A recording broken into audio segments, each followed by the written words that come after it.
Donc, je vais faire ça rapidos. Normalement, c'est une presse qui dure 45 minutes, qui a été réduite à 10. Donc, le but, c'est de parler un peu de Docker en prod, enfin notre retour d'expérience sur Docker en prod.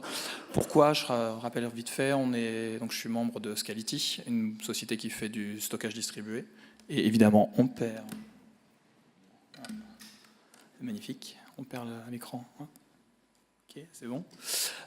Et on a sorti récemment un produit qui permet de faire une API unifiée en fait, de S3 pour faire de la réplication sur du multi-cloud. Donc c'est push one to many, on push une fois un objet, il est répliqué sur du Ring, S3, Azure, GCP, etc.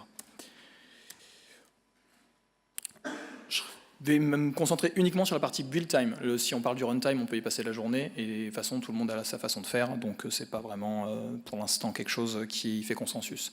Le stockage des images de Docker, et qui sert donc après vraiment la management des images, c'est une histoire de layer, avec notamment du copy on write et ce qu'on appelle les storage drivers. Les layers, en fait, c'est tout simple, c'est juste, donc on prend votre base, c'est votre chroot, on n'a rien inventé depuis 70, c'est le chroot de base, c'est juste avec, on rajoute les cgroup, les namespace, et on rajoute une fine couche de read-write sur le dessus, donc ou bien en utilisant de type UnionFS, aujourd'hui on a deux types qui sont overlay et AUFS, ou alors basé sur le snapshot, donc BetterFS, ZFS, Device Mapper.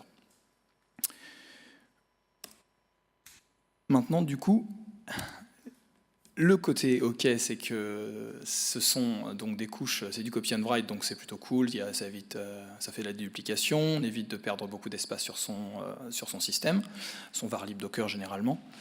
Par contre, derrière, on a un petit problème, c'est que en fait, ils ne sont pas du tout tous bons pour tous les use cases en fonction de la taille de vos images et comment vous les traitez. Par contre, et en plus de ça, il y a une compatibilité de version entre la distribution que vous utilisez, le kernel que vous utilisez, la version de Docker que vous utilisez, éventuellement les programmes qui utilisent Docker, qui rend ça assez compliqué. Et pour finir, du coup, voilà, le kernel, en fait, généralement, ça va être la combinaison des trois qui va déterminer plus ou moins ce que vous devez choisir. Spoiler alert, il y a un seul vrai choix, en fait, si on veut faire de la prod. Et donc, du coup, je partir d'un postulat très simple, c'est que vous faites de la prod, donc juste petite sondage, qui utilise Docker en production sur autre chose que du CentOS ou Red Hat? D'accord. Et qui c'est qui utilise sur du CentOS ou Red Hat? Ah, pas tant que ça en fait. Donc du coup les premiers c'est à peu près cool, vous êtes plus ou moins pas concernés par ce talk, les autres, dommage.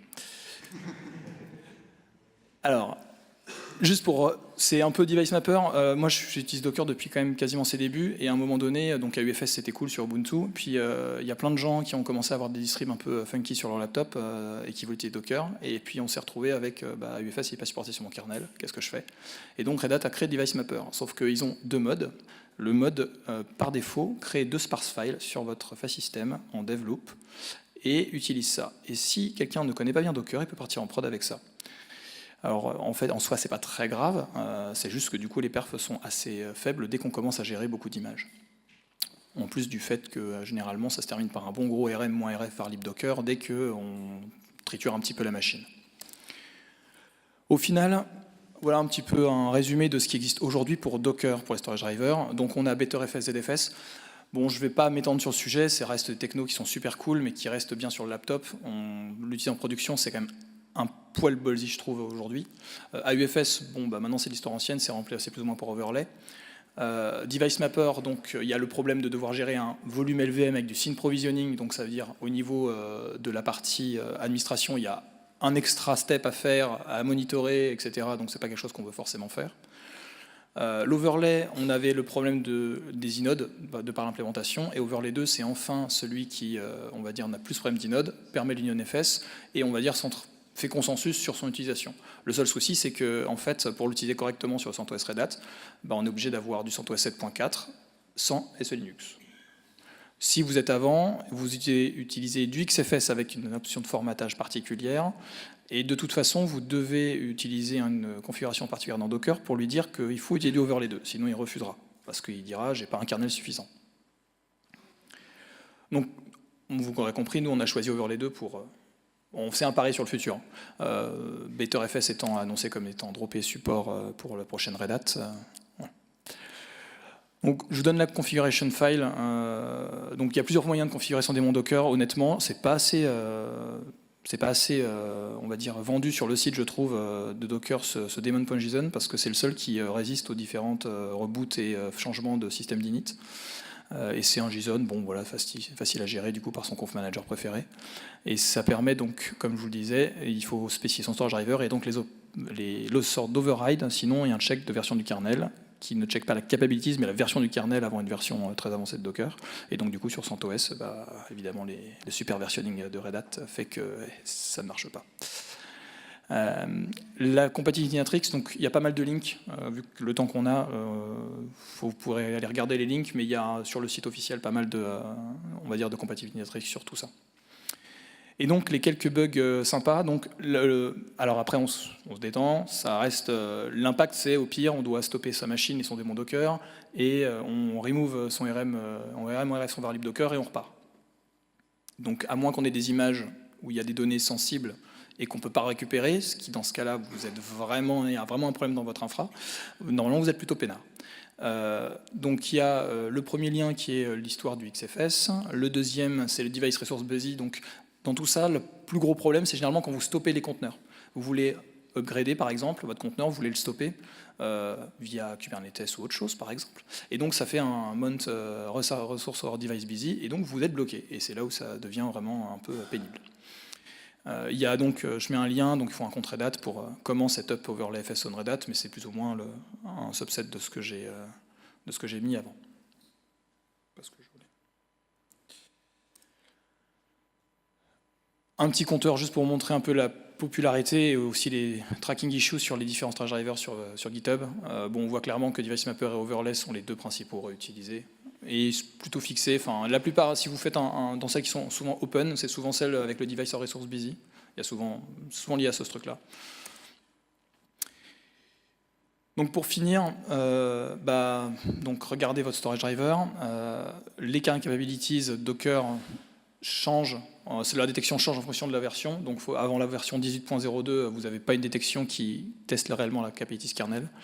Et au final, dans le futur, surtout si on fait du Kubernetes, on va peut-être ne plus utiliser Docker directement, mais utiliser Containerd qui, donc je mets un lien, c'est une histoire de Crosby, donc ça c'est un des développeurs core de Docker à la base, qui explique pourquoi en fait les graph drivers et les storage drivers c'était une très mauvaise idée, et que du coup ils en supportent deux aujourd'hui, Overlay et BetterFS, et que ça fait 430 lignes de code, quelque chose comme ça chacun, et c'est du snapshot pur. Donc ils ont oublié complètement l'idée de faire du UnionFS et autres. Ils font à la snapshot avec juste overlay et BetterFS.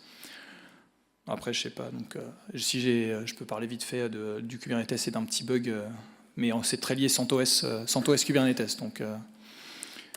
Donc, je vais passer sur les slides, on s'en fiche. Hop. Donc on a fait notre distrib. Oh, ça rend pas du tout. Parfait. Donc là, en fait, ce que vous voyez pas, c'est un joli message qui dit no space left on device. Sur le C-group. Donc ça, on a commencé, on était content, mais du Kubernetes 1.10, un Docker 17.03, qui est la dernière version de Docker supportée officiellement par Kubernetes. Ce qui est interdit normalement sur du CentOS, mais on le fait quand même. Enfin, sur du Red Hat, pardon, mais on le fait quand même. Et du coup, en fait, il y a un petit peu beaucoup de C-group. Un peu trop, en fait. On avait 3000... en fait, le symptôme, c'était la machine, on pouvait passer au SSH, elle répondait au ping, mais c'est tout. En fait, un leak de C-group. Bon, très bien. On a fini par essayer de trouver pourquoi. Donc on a trouvé un problème qu'il y avait sur le kernel memory limit avec le C-group dans le kernel avant les 4.0. Ok, très bien. En fait, dans runC, ils ont fait un changement qui fait que ça active le kernel memory accounting à la création du C-group, ce qui n'était pas le cas avant. Et ça, cette version de runC était vendor par Kubernetes 1.9. Donc en fait, depuis 1.9, il y avait le problème. Ensuite, ils ont identifié, tiens, on a un problème du coup en fait entre la compatibilité de runC qu'on vendor dans 1.9 et puis Docker et puis le kernel CentOS, hein, bien sûr, encore une fois. Bon, très bien. Bon, qu'est-ce qu'on fait ? En fait, on peut pas faire grand chose en fait. Donc, on a là le commit qui active le memory accounting et puis là, vous avez comme solution. Ah oui, voilà, c'est ça le truc intéressant, c'est que personne n'en parle. Le seul truc qu'on a trouvé qui en parlait vraiment, c'est une page en chinois. Donc, merci Google Translate. Qui explique exactement ça. C'est CentOS 7, Kubernetes 1.9, broken by design. Ah, très bien. Mais il n'y a qu'un chinois qui en a parlé. Bon, en même temps, le gars qui a fait le commit est chinois, il y a peut-être un lien de cause à effet. Choisis ton camp, camarade. Donc, en fait, qu'est-ce que tu peux faire? On n'a pas trop le choix. On peut ou bien activer le kernel le plus récent sur CentOS, donc ce qui est possible avec en CentOS, mais avec Red Hat, un peu moins bien. Et ça marche avec le kernel ML. On attend pour le fixe de se faire backport. D'aucuns diraient que peut-être qu'en 7.6, ça serait fixé. On peut reboot souvent, si vous êtes vraiment désespéré, voilà.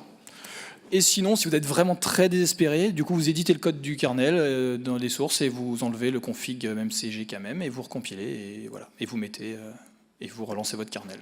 C'est là, vous êtes vraiment désespéré là, à ce point, je pense. Donc, conclusion, petite. Voilà. Est-ce qu'il y a des questions? Oui. Je reviens sur Device Mapper. J'ai utilisé beaucoup Docker avec Red Hat Device Mapper. Je sais pas si tu as regardé le design draft qu'avaient fait les gars de Docker sur le read-only root image. Ce qui te permet d'avoir les performances natives de Overlay 2 tout en utilisant les device kernel lors de la création du Device Mapper. Alors, non, donc ça j'ai pas vu. Par contre, tu utilisais quoi, en local LVM ou avec le thin provisioning? Avec le thin provisioning. En fait, donc c'est ce que je disais avant. Je suis d'accord, ça marche, ce truc, il n'y a pas de problème. C'est juste que d'un point de vue maintenance, ça te demande un extra step. Parce qu'avec le overlay, justement, en termes de sécu, parce que c'est un patching par-dessus, si tu as des oops dans le kernel, tu leaks tout. Si tu as des wipes, ça part en... Enfin, tu ne peux pas le maintenir en prod, je pense. Parce que le overlay 1, il n'est pas maintenu dans l'upstream. L'overlay 2, le code, il est un peu horrible.